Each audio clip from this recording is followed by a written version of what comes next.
You're the God of awesome wonders. Dancing on your power.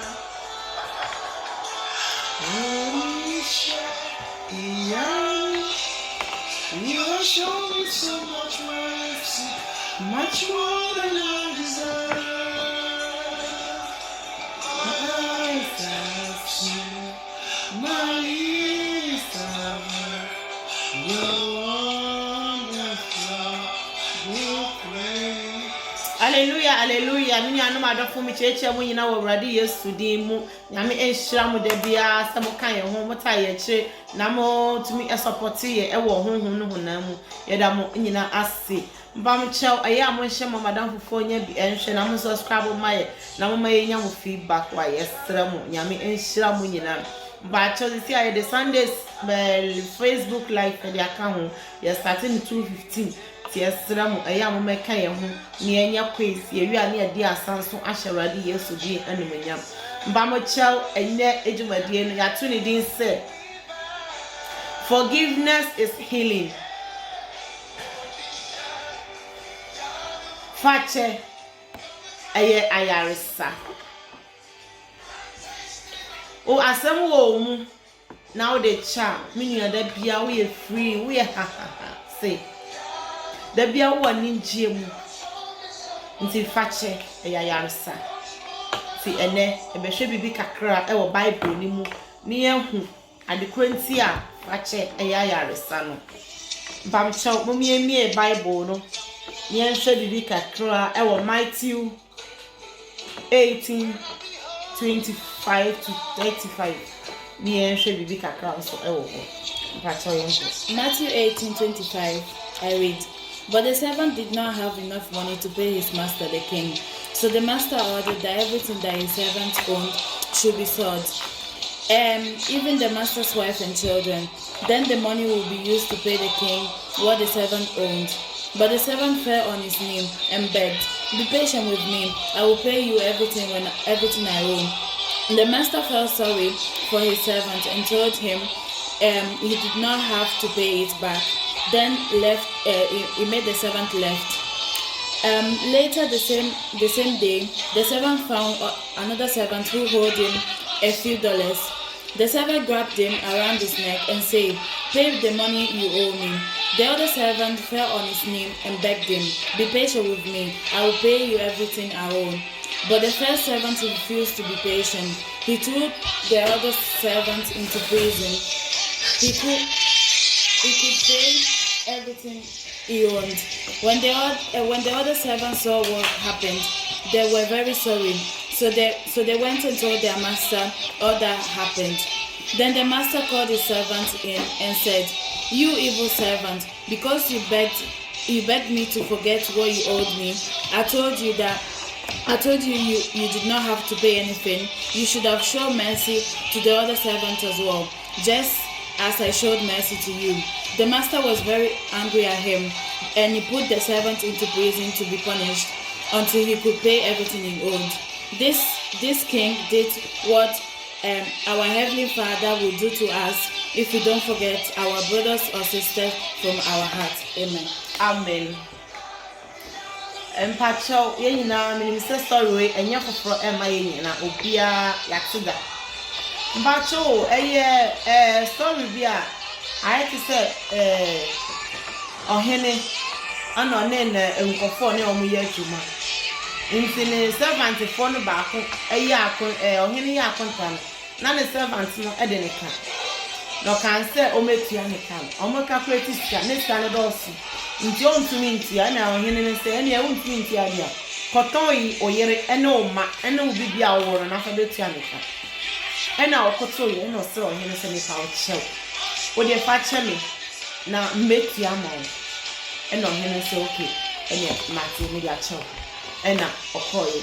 Nti okoye no no ko hu say ono nso ne nkofo na no omo ye adwuma no ba ko. Enso ede ne ka no hia no ena ono nso eholi no say ene famesika famame.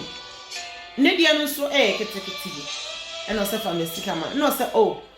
nso ede no on de wankoto ode no ho to fom. Say menua me pa wo cha me nim say me de oka na nyame boa metua mo. O say da bi. ɛna ɔma yɛ de yɛkyi no nti servant fo ni bi ɛho yɛ no na yɛ ɔmo ahi ɛyɛ ɔmo abufu na ɔmo kɔbɔ ɔhene amane asa ɔhene akwa se ya wode ne de ɛkyɛn no no ka adwumadi a wadi ne nyɔnko se ti ɔhene te yɛ no ɛna ɔyɛ de ɔma yɛ kɔ ɔma yɛ ɛde ne nso ɛsan ɛhodi ne sɛ sika na ɔde no na fi ɔgye na de na ɔde ne ma nkɔfo no nti me nua bɔne bia obi ayɛ mo no obi ayɛ nyina yɛngyan ma ne nka ɛnde no na sɛ wei kyerɛ sɛ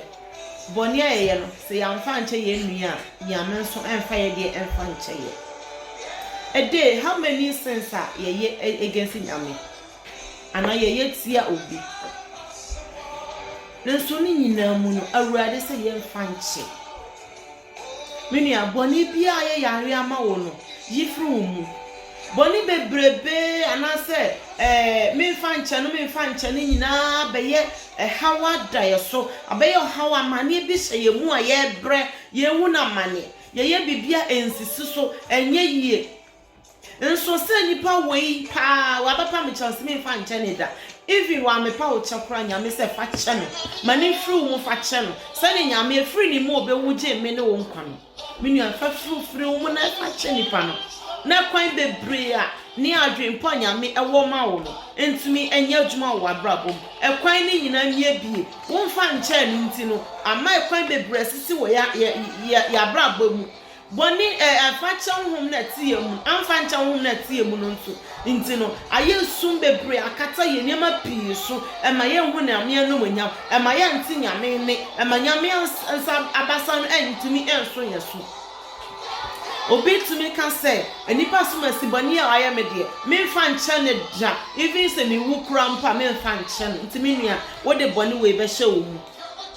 what the ne ho asem nipa no de wo ya wo ne nyina be show mu de akɔwo nyame se na ni nye bɔne yɛfo ne ni wuo ho nso wo de wo se obi kura timi ka se saso asi we nti no se mi wu kura no man kɔ heaven kura me pe be mi nua wo ye sure de wo kan wo gidi bible say de bi efi ano be fi bia na ebe bu ho akontan you will judge it God will judge you about it. If you are no baby piano, you have a judge. You will answer. Until to me through must say, as soon as you wait, the why me or brain poor way or brain tear way say you are mintino, me fan channel or no crown pono, say man quite heaven from an Egypt. Hey, who told you? When you may fire no can you must save you. And party. So I can't be prompt already fire a bonnet chair. Fachano, a master way intimate see when you might be quite a some way jawoman in court, name to me a quino, and yamin me a quino mount, Nasa quino, a bin so, maso, a bin so generation so. If you yambe brenan, some be british a moi, yen to me in Diamondin, a ya here to see a moon, a drop beer new year say no bidder, a brochure, a brofo draw, any be before draw, ya jolly, ya sa, ya sirabi, ya. Oh ye be brain, you ma be brain. You are so sad about it, and so strong. You are increase a queen. When you are dear, say akuma will soon be at sea akuma, a soon be a beshe your home. Ye be brain no say a bafisica, pioneer can see a chance scandal. Hey, Uncle Ben will say akumana yet, me fan say yokono. Uncle Ben was akumano, I be you to abay duck. Ye no mu joto nsan ka bo se ye no mu joto da nsi akoma be yetu te se joto I say egusie bi ahye yakoma because of me njai me mfa nche no me ne be twe no twian me ni amfa unko sepe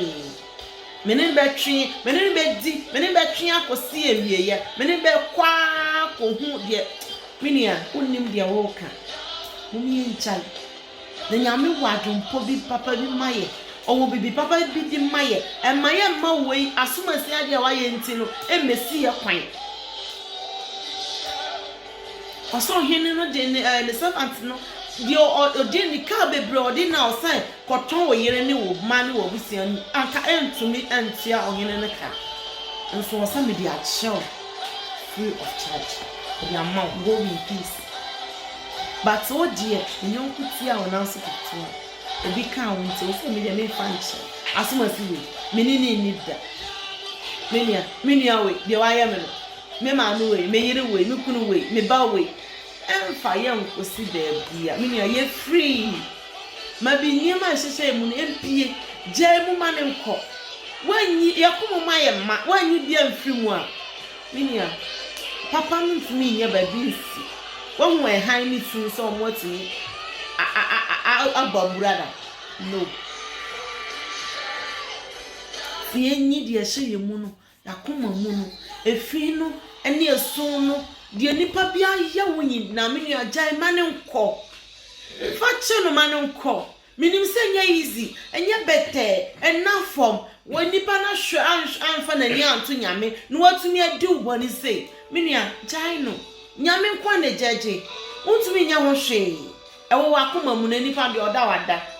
de oye no oye on de enfa ne ho ebi kura mpo asere bonifacha fe nyame o ma nyame kura de ache no na se wo da so edwen no ho uhu na anu akoma de ubro dipi na wunya pressure de de to yeso yare ahodo ne yesesa ma ye ho uhu nipa na anu akoma de ubrum wo de won sa akoka no so sesia na police fo bebam na wasa akodem na ni mini akosi wusan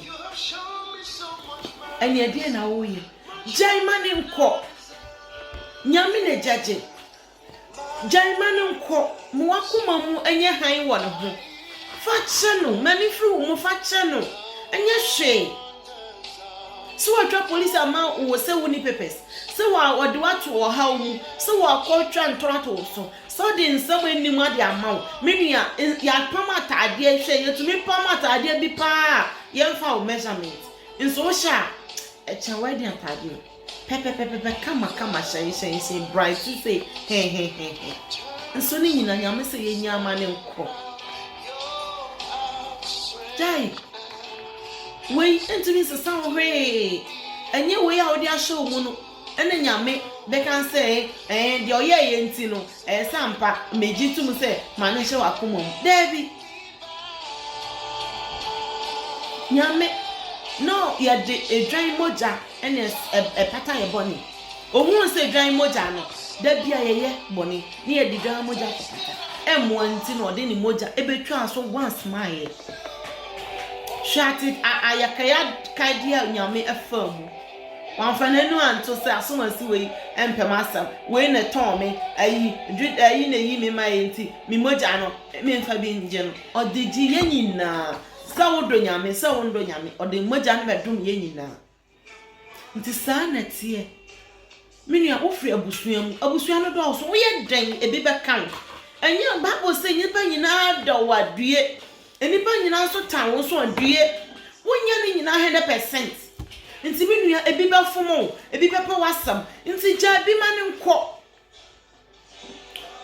efise obi aye wade na se show mu na nkofo mu ne wo nam no ehun se asoma sisei eye obibi wonua mpo wo bampo wo maami mpo ana okunu na wo yire aye obibi a show mu se won fa nche no wonim se adanfo na wo ne nam onfa ne ho age wo ho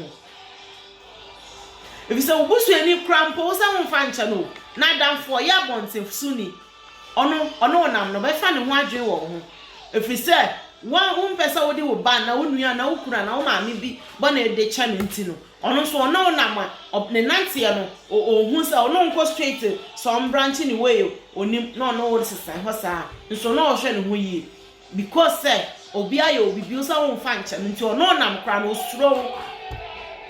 onim se china bi obakwa offend wa nso be gina so nti ono nam otwe owe ne ho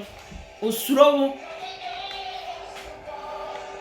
minia ya no wiase ya adro nyina ya ho ntoye minia yale no ya baako obu ho yale pa yetumi ka se yale na o yare wo na wonim ho bi wo wonim ho bi adenti boni na ani amefa ncha no mefa ncha na hye mu no adan ya yare bebre minia fa che no na yare bi a wo mu no nyame nam ne enna ma na basa ne so nsa wo yare wo yesu di ni fache nipa no no matter how eska waje wo hwe ebrebebrebe eska eka odewo wabra boy nyina odeska na menu afa cheno akura po enipa eba nyame otonma ntonma nso se nyame de bad domo na sa wo na akura na san free mu a wo de de wo fa wo de nyame as a responsible dabi enipa akura ya wo no wu na menu abone fa cheno ono ne nyame asem yiyi wo mu so bia kan so kan story menu ya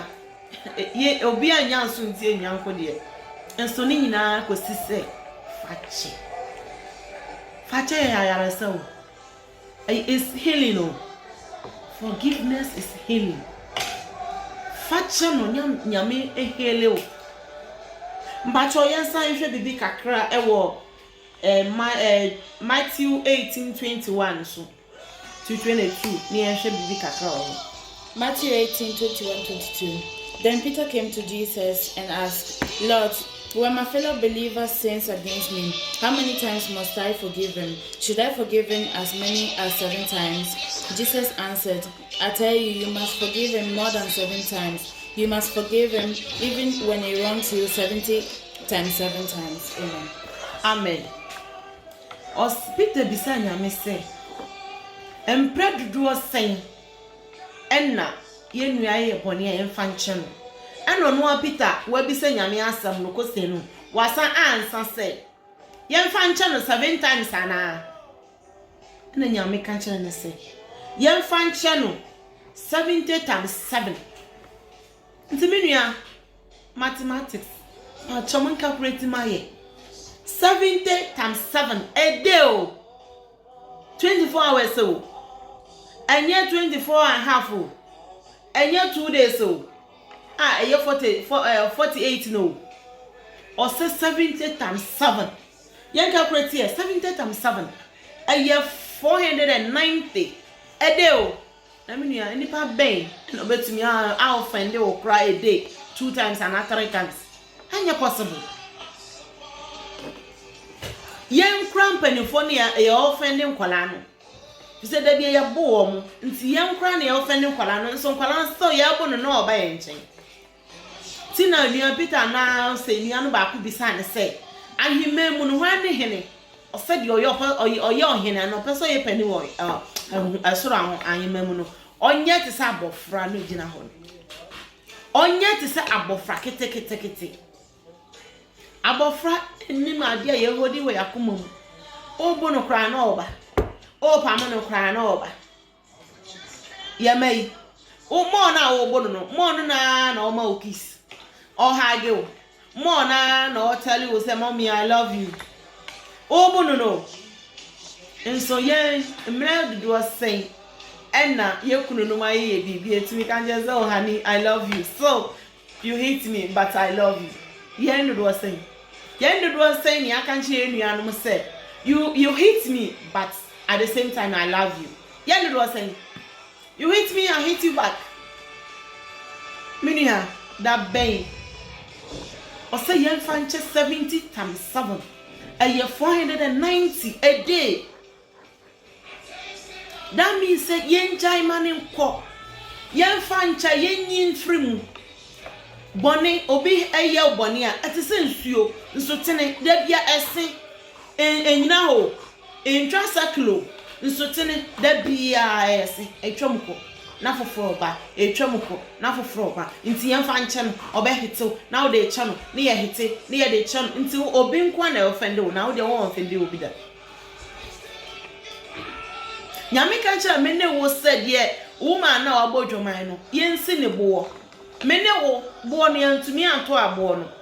na de ye konkro wen ye kronkro na wen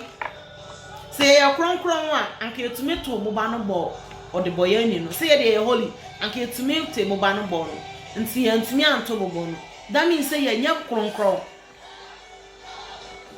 nti say ya ntumi anto abobo na amoye nua na waye bone na ani ye menua ye hu say ye nyina ye de boye mfuo nti nya say obi fun wa na wa hodi ne chinchinan ye njai ma no nko facha no Patriarchal last verse quotation. Iberu Ephesians 4:31-32. And then your last area na Ephesians 4:31-32. Do not be bitter or angry or mad. Never shout angrily or say things to hurt others. Never do anything evil. Be kind and loving to each other and forgive each other just as God forgave you in Christ. Amen. Amen. Yamba brena ose oye obi yebone a emmo no ehiti ne back. Yamba brena ye yemu mapa ye ade a ye betumi akase akola no ye kunu kra ne ye yerenom eye ade a ne ye nuanom ye parent ne bi eye ade betumi de abufo akase nipa no. When you curse now, curse nipa no. Nyame be bisa about it. Obeyi ano. Apart from that no, o curse nipa no. Nti ayi woni nje pa sa bokwakoto yemu ba se wa bodam. Ana hiya no, ana yare serious e da kwan ano. Nti betwamako. Can you do that? Can you do it? No. Nti yenhwe yakoma ne ano yie se yabofu a obi ye ade a na ye kese no ni ye sua nua boro no wotu bo ebo wo a obe come back to you nti wo kase nipa no na sa wo ba no ye de ne bro ana ya fro se wo wuda mo kire nti wetimi adidi wo wetimi atnase o kase nso nti na akuno wa kase na me na wu nso ntumi ntinase me nua moja mu odu moja emodu wadanfo kra no ntumi nya ne bibi bon na wo busuani na wo ye muba ti Bible say yenya careful wo ya no a ye bofu ye kansa mugu nkofo abrabo na wo your bad time be my time wo ye parents yenya careful say wo be kase obi de wo say wa ma onyonko antwanko na wo so ntwadu nti wo kase obi de no make sure say kase na wo kase nipa no wo kase nipa de and I will separate you obedient. Now, Momo de no way. Nyame onya latani ni afre no ga. No way. Wa ma onyoko antwa nkona, wontwa du. No way, no brab. Nti yenye careful. Emeyen kasi nkofo ma, emeyen ntomi nkofo de, na yen de mom de yen kan hyirangu o mo abrabo. Obi ba nyame de hye the same time wo de nyame de hye no so na nyame nipa no so ni bia nyame de hye tien kan ni ma papa ma wo ba kan ni papa so mo obi so ba san ye friend say we parents osase ya fan che nua no mo how say nyame so de ye de be kire one fan che wunua e be den na nyame so de wo de ache minua forgiveness is healing yen fan check ni nya yalesa ni anya ahoden ni entumi nyi nyame aye epom nyame wo po atimupo bi maye a eye anya bone adwene na emum eye adwene pa nti yentumi fa ye nuan mo de enche na gate bi a mu atoto no abusuan shila nyame nsam shila adum bi nyame wo maye abrabo na ye hu so no ye pem so ampem no aye pepo gina ya nim ye ntumi mfro no na nyame ntumi ndwure ni nyina ngu maye wan fancha ekwan bebre nyame ewo ma wo no ema muta emfa yemra ade na mu akoma mo ayema nti nyame kra de aninje ba aninje ne nya ba bi nhye enya ba bi nyina nti yema nyame tirimu po wo maye no yema ye ho kwan ye nkasa ya allow yourself na nyame ntumi emie kwan bebre wo maye no emma ye mene wo jam me kasai me sure say me fan chane nti ebi da prison sisia ye kasai ebi da hospital akane last brief for baby kunu wako me fan chane wo de ko he oni ba bia wu a wo de ko me fan chane nti wudu gate na no a ne ye ka se guy wo ha fi de ho de obeja na sase ha de won pese obeja jamu na nya o yarsa jamu na de nyame aka ma wo emrem nyame amma wo se bre wiase bebre nyame amma wo se bre wiase be di hia nyame amma wo se bre wiase no be hu na mane be ha betete da bi oboye nyina se ne hu obi onani gye no the same thing na nyame nso be ma wani agye na jade hye wo mu no jaamu esu no ifiri mu nyame ontimi fa han ne su entimi sie baabi fa akọ the same place no way titi jaamu maniko mo na ekọ na wunya spring mo na okọ na wunya ho wa ho fa ne yem eye so great now adom na wo so na be ye so great Germany ko so wa so remember bi kra na afom wa fa cha no wo so for kra na afom wa fa cha no be bibia obia dia ye wo no minia Germany ko jamu na ye free se ne be ya rapture no ba ubetumi atubi ayesa na hara cha mbesisi ara me van chana tu mu no ama o mo edudu nti wo upeja o mo na ote wo peja o mo na ote wo o try say obetu nso huntu da uja mu a bo mu se eish na wo o na wo fly kono o fly kompo na de wa form no so na kra na consider no so nsa na one ne fly mu en keke no ama ne nsi fo fan kan wo ne yanko enso nya media no nya media malo flemane ya kan fachele ayalisa edi ndoni a yendi njaki yengelati de hubiala yeni okay ya vaya shego mu media ma menimo around us the saranda yela e shede nda ubia ye okay de media tinipo nyamle le mayela ore no de chiche eweli ebu fache era is a media enipa ne ba fom nipa wo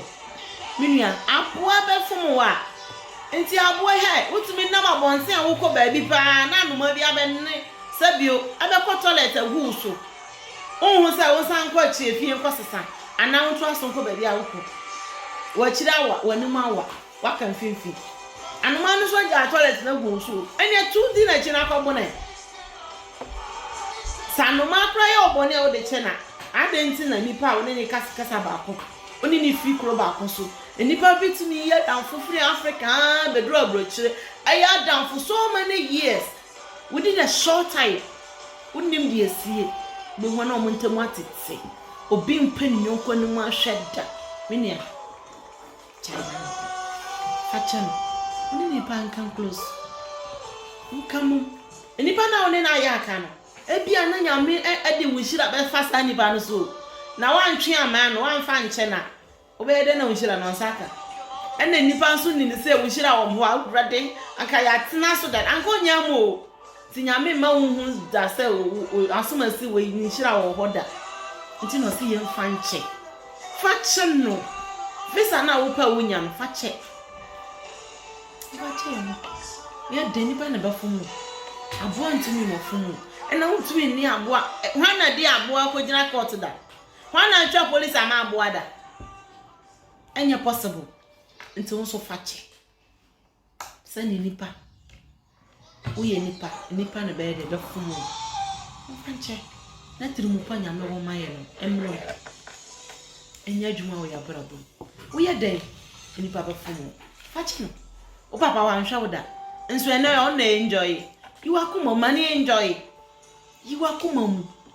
ya wafo mu de nyame seye no o ma me anhwo fache no hwe no eno na nyame nhira be ye kese wo so ye bebre na bebu abroche on fa phone friend ma me da one ne ma me ne papa ya aka minia jamani ka oni bisa wo ye okay me mfa ncha no me ne nkasa for the past 2 weeks no me okay I'm okay wo ye okay o wona wo se wo ye okay